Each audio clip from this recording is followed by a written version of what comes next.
जय माता दी। आप सभी का आपके अपने YouTube चैनल पे बहुत बहुत स्वागत है।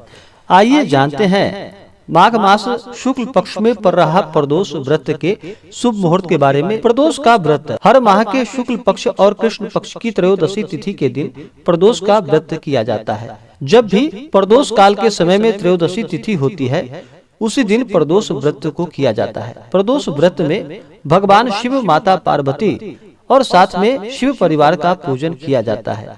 प्रदोष व्रत में प्रदोष काल के समय में भगवान का पूजन करना चाहिए। प्रदोष काल का समय जो कि सूर्यास्त से 72 मिनट पहले और 72 मिनट बाद का समय, यह प्रदोष काल का समय होता है। इसी दौरान भगवान शिव, माता पार्वती का पूजन करना चाहिए और जहां पर भगवान शिव, माता पार्वती का पूजन होता है वहां पर शिव परिवार का भी पूजन करना चाहिए। किसी भी प्रकार के पूजन में, व्रत में सबसे पहले भगवान गणेश का स्मरण करना चाहिए, भगवान गणेश का पूजन करना चाहिए।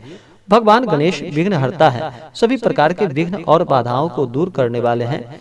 इस दिन दिन भर व्रत उपवास रहते हुए इस व्रत को करना चाहिए। अगर उपवास नहीं रह पाते हैं, शरीर स्वस्थ नहीं है, तो एक समय फलाहार ग्रहण करें। प्रदोष काल का समय सूर्यास्त से 72 मिनट पहले और 72 मिनट बाद का समय होता है, तो इसी दौरान भगवान का पूरे विधि विधान के साथ पूजन करना चाहिए। पूजन के लिए कुशा के आसन का प्रयोग करना चाहिए। इस दिन सुबह ब्रह्म मुहूर्त में उठ करके नित्य क्रियाओं से निवृत्त होने के बाद गंगा नदी में या घर के नहाने के पानी में थोड़ा सा गंगा जल मिला करके स्नान करना चाहिए। शुद्ध वस्त्र धारण करना चाहिए और संकल्प लेना चाहिए मन में, हे भगवान शिव, माता पार्वती, आज मैं आपके प्रदोष का व्रत करने जा रहा हूँ या करने जा रही हूँ। इस प्रकार से प्रार्थना करते हुए व्रत को धारण करनी चाहिए। आपके मन में जो भी इच्छा हो, जो भी कामना हो, वह भगवान शिव से कहनी चाहिए और दिन भर व्रत उपवास रहते हुए भगवान का सुबह और शाम के वक्त, खास करके शाम के वक्त प्रदोष काल के समय में भगवान का विशेष प्रकार से पूजन करना चाहिए। इस दिन जल, पंचामृत, धूप दीप आदि से पूजन करनी चाहिए। भगवान को बेलपत्र अवश्य ही अर्पित करना चाहिए। भांग धतूरा आदि अर्पित करनी चाहिए। अपने श्रद्धा के अनुसार नैवेद्य का भोग लगाना चाहिए और फिर प्रदोष व्रत का कथा श्रवण करना चाहिए। भगवान की आरती करनी चाहिए, इससे पुण्य फलों की प्राप्ति होती है। प्रदोष के व्रत को करने से 2 गायों को दान करने के बराबर पुण्य फलों की प्राप्ति होती है। प्रदोष का व्रत सभी प्रकार के पापों को नष्ट करने वाला और सुख समृद्धि को प्रदान करने वाला है। तो आइए जानते हैं प्रदोष व्रत के शुभ मुहूर्त के बारे में। माघ मास शुक्ल पक्ष में कब किया जा रहा है? इस दिन त्रयोदशी तिथि प्रारंभ समय 13 फरवरी 2022 दिन रविवार शाम 6:44 और त्रयोदशी तिथि की समाप्ति होगी 14 फरवरी 2022 दिन सोमवार रात्रि 8:30।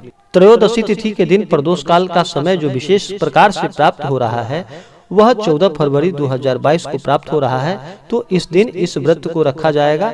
इस दिन पूरे विधि विधान के साथ भगवान का पूजन करना चाहिए। इस दिन सूर्योदय सुबह 6:25, सूर्यास्त शाम 5:42। तो सूर्यास्त से 72 मिनट पहले और 72 मिनट बाद का समय प्रदोष काल का समय होता है, तो इस दौरान भगवान का पूजन करना चाहिए। इस दिन योग जो कि आयुष्मान योग रात्रि 9:28 तक है।